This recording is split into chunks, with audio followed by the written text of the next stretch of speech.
जाए जाता काहे कर तारू हाला झूठो के कहेलू कि बहुते दुखाला। जाए जाता काहे कर तारू हाला झूठो के कहेलू कि बहुते दुखाला। नया चढ़ल बा जवानी आव काटल तू चानी, नया चढ़ल बा जवानी आव काटल तू चानी। तनी मुँहे पर लगा के रख दाती दाती। मोट बनाया लगई बता फाटी, मोट बनाया लगई बता फाटी, मोट बनाया लगई बता फाटी बुझला।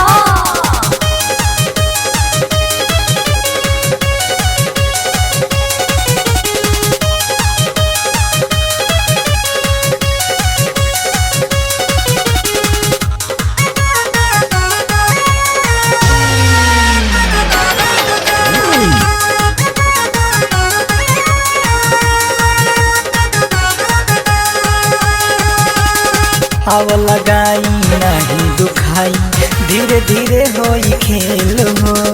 नाये दादा हम लोगे नयाइब कोई दे बहाव हेल हो। आव लगाई नहीं दुखाई धीरे धीरे होई खेल हो। नाये दादा हम लोगे नयाइब कोई दे बहाव हेल हो। एक बारी ला तू हमरा के ठाटी ठाटी। मोट बनाया लगई बता फाटी, मोट बनाया लगई बता फाटी, मोट बनाया लगई बता फाटी बुझला।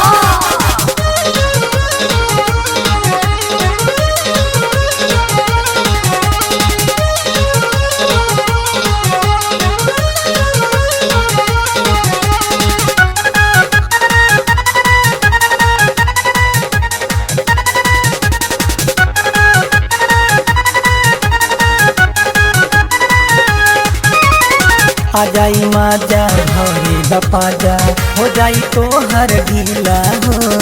जनतानी हम तो हर रंगदारी गाड़ी के छोड़ी दे बकीला हो।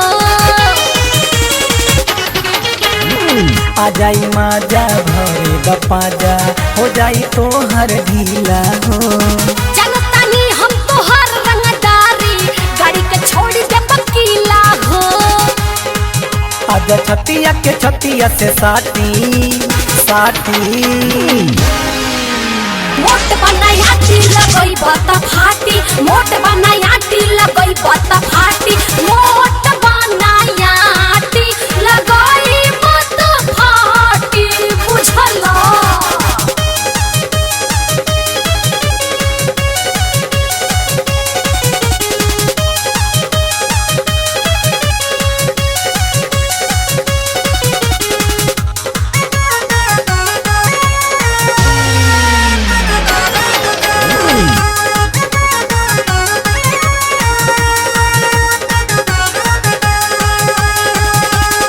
उत्तम सतेंद्र कहले गोरी करे द हमके प्यार हो। छुए न दे हमको जवानी कोई दे तू बेकार हो। उत्तम सतेंद्र कहले गोरी करे द हमके प्यार हो। छुए न दे हमको जवानी कोई दे तू बेकार हो। काहे हमके भगाव तारू डाटी डाटी। ना ना मोट बनाया लगई बता फाटी, मोट बनाया लगई बता फाटी, मोट बनाया लगई बता फाटी बुझला। जाए जाता काहे कर तारू हाला झूठो के कहेलू कि बहुते दुखाला। जाई द जाता काहे कर तारू हाला तू ठोके कहेलू कि बहुते दुखाला नया चढ़ल बा जवानिया व काटल तू चानी नया चढ़ल बा जवानिया व काटल तू चानी तनी मुँहे पर लगा के रख दाती दाती मोट बनाया दिल लगई बता फाटी मोट बनाया दिल लगई बता फाटी मोट